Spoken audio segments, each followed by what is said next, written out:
अस्सलामु अलैकुम वरहमतुल्लाह। उम्मीद है कि सभी साथी खैरियत से होंगे। तो देखिए, आज की वीडियो आपके लिए बहुत ही ज्यादा इम्पोर्टेंट है, बहुत ज्यादा जरूरी है, क्योंकि आज की वीडियो के अंदर हम वो चीज देखने वाले हैं जो जिसमें अक्सर हम कंफ्यूज रहते हैं कुरान पढ़ते हुए। वो क्या है? देखिए, कुरान करीम में कुछ जगहों पर आपके कुछ लफ्ज बने हुए होते हैं और वो लिखे में आते हैं, लिखे हुए होते हैं, लेकिन वो पढ़े नहीं जाते हैं। तो वो क्यों नहीं पढ़े जाते हैं, उसका रूल और उसका कायदा आज हम सीखने वाले हैं। क्योंकि होता क्या है कि हम वहां पर जाके कंफ्यूज हो जाते हैं कि हमें यहाँ क्या पढ़ना है, कैसे पढ़ना है, और ऐसी कंफ्यूजन में हम उल्टा सीधा पढ़ करके चले जाते हैं। और अरबी जबान भाई ऐसी जबान है जहां पर एक जरा सी गलती से मतलब बिल्कुल बदल जाता है, और मतलब के बदल जाने से बहुत सी जगह पर ऐसा होता है कि लफ्ज उसमें अच्छाई वाला था, लेकिन उस जरा से मतलब के बदल जाने की वजह से बुराई का मतलब आ गया, तो जिससे हमें बजाय सवाब के उसमें आजाब मिलता है। तो इसलिए वीडियो को पूरा देखें ताकि आपको बात समझ में आए, और एक एक पॉइंट को आपको मैं बहुत अच्छी करके समझाऊंगा। तो आप पूरा वीडियो को देखें, पूरा अपना कंफ्यूजन दूर करें। और दूसरी चीज ये है कि देखिए, यहाँ पर एक कॉलम बने हुए हैं और 3 कॉलम है यहाँ पर, और एक कॉलम के अंदर 3 लाइनें हैं। इसका क्या मतलब है ये भी मैं आपको बताऊंगा, लेकिन ये मैं आपको लास्ट में बताऊंगा आखिर में जाकर के, क्योंकि अभी जो मेन चीज है वो उसको समझ लेते हैं, बाकी जो नीचे लिखा हुआ है ये मैं बाद में आपको बताऊंगा। चलिए शुरू करते हैं। तख्ती नंबर 25, रस्मुल खत। रस्मुल खत यानी लिखने का तरीका। कुरान में बहुत सी जगह पर अलिफ वाव या लिखे हुए हैं मगर पढ़े नहीं जाते हैं। उन पर या तो कट का निशान है या वो निशान बना हुआ है। नीचे के नक्शे में वो अल्फाज दिए गए हैं। ये कुछ ही अल्फाज है जो इस तरीके से बने हुए होते हैं कुरान करीम के अंदर। एक तो चीज ये हो गया, आपके नीचे जो कॉलम है ये पूरा नक्शा है बना हुआ, इस नक्शे के अंदर आपके वो अल्फाज आ रहे हैं, यहीं पर मैं आपको समझाऊंगा। चलिए दूसरा कायदा पढ़ लेते हैं।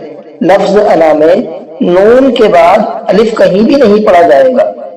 जहां पर भी आपका लफ्ज अना लिखा हुआ आएगा तो वहां पर अना के बाद के जो अलिफ है वो अलिफ नहीं पढ़ा जाता है। चलिए अब बात क्लियर हो गई यहाँ पर। अब पढ़ लेते हैं, प्रैक्टिस से समझ लेते हैं। हमजा जबर आ, फा जबर फा, अफा। देखिए मैंने सिर्फ फा को पढ़ा है, अलिफ को नहीं पढ़ा है। क्यों? इसलिए कि अलिफ के ऊपर वही गोल निशान आ गया जहां पर इन्होंने ये बताया था, ये गोल निशान जिसके ऊपर आता है वो नहीं पढ़ा जाता है। तो यह अलिफ के ऊपर आया तो ये अलिफ नहीं पढ़ा जाएगा, मैंने इसलिए फा जबर फा पढ़ा है, फा अलिफ जबर फा नहीं पढ़ा है। समझ में आ गया आपको? कंफ्यूजन अब दूर हो गई। चलिए अफा, हमजा मीम जेर इम, अफा इम, मीम अलिफ जबर मा, अफा इम्मा, ता जबर ता, अफा इम्मा ता। दूसरा कायदा यहाँ पर आपका इदगाम का है। नून साकिन के बाद में मीम आ रहा है, और जब ये कायदा पाया जाता है तो नून को साइलेंट करके नून से पहले वाले लफ्ज को डायरेक्ट अगले वाले लफ्ज से यानी मीम से मिला करके पढ़ते हैं, और साथ में गुन्ना भी करते हैं। आगे चलिए। लाम जबर ला, हमजा जेर ई, ला ई। देखिए यहाँ पर भी वही है, मैंने सिर्फ लाम जबर ला पढ़ा है, लाम अलिफ जबर ला नहीं पढ़ा है। क्यों? इसलिए कि अलिफ के ऊपर वही निशान बना हुआ आपका आया है। लई, लाम लाम जबर लन, लईलन, लाम खड़ा जबर ला, लईलल्लाह, हा ज़ेर ही, लईलल्लाही। दूसरा कायदा, लफ्ज़ अल्लाह के नाम से पहले जबर है तो अल्लाह के नाम को मुंह भर के पढ़ना है, पुर करके पढ़ना है। लईलल्लाही, हमज़ा नून जबर अन, ता जबर ता, अंता।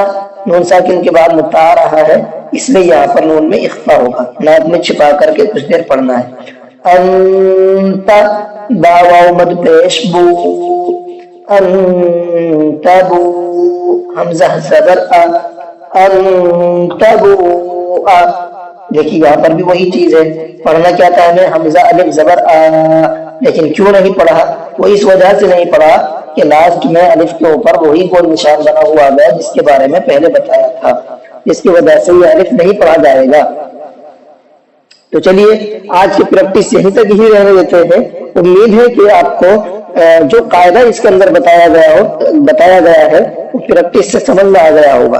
अब दूसरी चीज मैंने आपसे जो वादा किया था कि ये जो नीचे लिखे हुए हैं 2 लाइन और, इसका क्या मतलब है वो मैं आपको बता दूं, समझा दूं। देखिए ये तो आपका वो है जो लिखने में आता है अफ़इम्मा तो जो लिखा हुआ है, लेकिन अगर हम इसकी इज्जे करके पढ़ेंगे तो पढ़ने में ये आता है अफ़इम्मा तफ़ा ज़बरफ़ा। तो ये राइटिंग है, लिखने का तरीका ये है और पढ़ने का तरीका इसका ये है। दूसरा ये नीचे जो लिखा हुआ है इसको समझ लेते हैं। पहले बना हुआ है पे और पे के ऊपर बना हुआ है 4 छोटा सा, उसके बाद बना हुआ है आइन और आइन के नीचे बन रहा है 6। ठीक है, तो इसको मैं आपको थोड़ा सा जूम करके भी दिखा दूं, बस एक ही चीज से मैं आपको समझाऊंगा, आपको बात समझ में आ जाएगी। तो देखिए पे के ऊपर 4 बना हुआ है, आइन के नीचे 6 बना हुआ है। अब इसका क्या मतलब है? पे का मतलब होता है पारा और 4 यानी चौथे पारे में, आइन का मतलब होता है रुकू, छठा रुकू। तो ये आपके ये जो निशान लगा हुआ है ये वाला, ये जो अफ़इम्माता का लफ्ज है, तो आपका एक तो चौथे पारे में है, छठे रुकू पर, यानी जो अल्फाज इसके अंदर आ रहे हैं ना ये सब कुरान करीम के अंदर मौजूद है, पाए जाते हैं।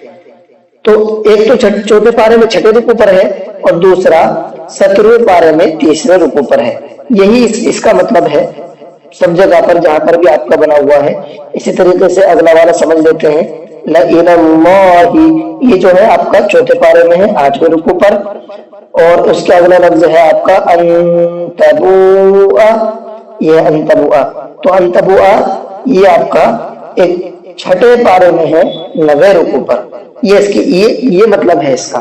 तो उम्मीद है कि आपको वीडियो समझ में आया होगा और वीडियो अच्छी लगी होगी। अगर आपको वीडियो अच्छी लगी है तो वीडियो को लाइक कर लें, चैनल को सब्सक्राइब कर लें, ताकि हमारी तमाम अपडेट आप तक पहुंचती रहे और कुरान करीम पढ़ने का फैज़ आपको मिलता रहे और आपके सदक़े में मैं भी सवाब का हकदार बनता रहूं। चलिए ठीक है, क्लास को खत्म करते हैं। अस्सलामु अलैकुम व रहमतुल्लाह।